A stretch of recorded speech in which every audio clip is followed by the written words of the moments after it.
There are various tools in the software which can be used to select materials based on design criteria. This tutorial describes the use of the two main selection tools, box and line selection, and shows how materials that pass can be ranked. I am currently in the Levels 1 and 2 database and have plotted a chart showing density against Young's modulus for materials at Level 1. In order to use a box to select materials over a certain range, click here. Now click and drag the box over the range you are interested in. Here, I'm going to select materials with a high stiffness, so we'll draw a box on the upper section of the chart. Notice that materials outside the range have turned gray.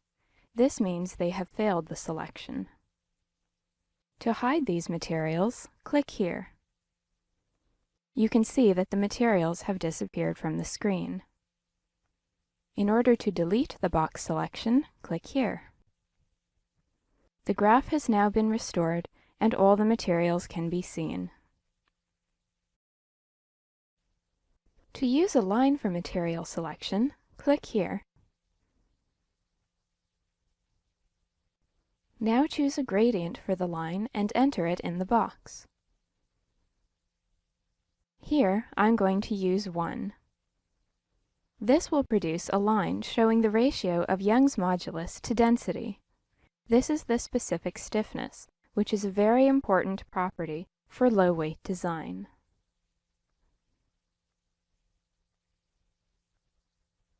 Now click OK. Click anywhere on the graph to place the line.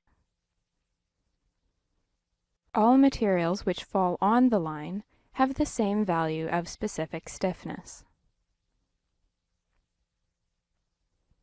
The hand icon is now prompting you to choose whether you want to maximize the specific stiffness by clicking above the line, or to minimize it by clicking below the line.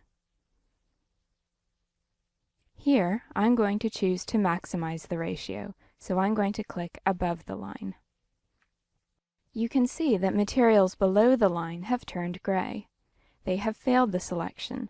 These materials are not appropriate for your application. Move the line by clicking and dragging it.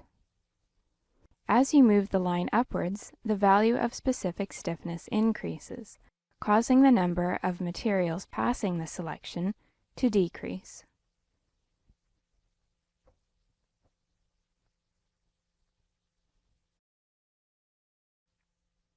As you can see, only materials which have passed the selection are shown in the results window. The results are shown alphabetically, but we can change that by clicking here.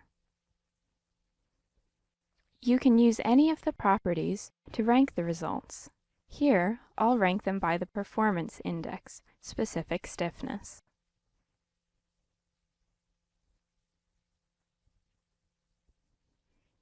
Values of specific stiffness are shown in the column here. By default, they are ranked from highest to lowest value. Silicon carbide has one of the highest values, and you can see it here on the graph.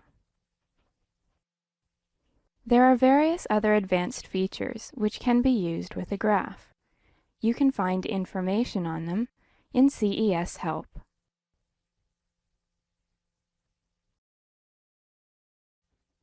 If you want to learn more about how to plot a graph, click on the plotting tutorial.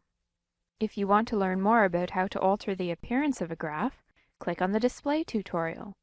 Or, if you want to learn more about the software in general, click on all tutorials.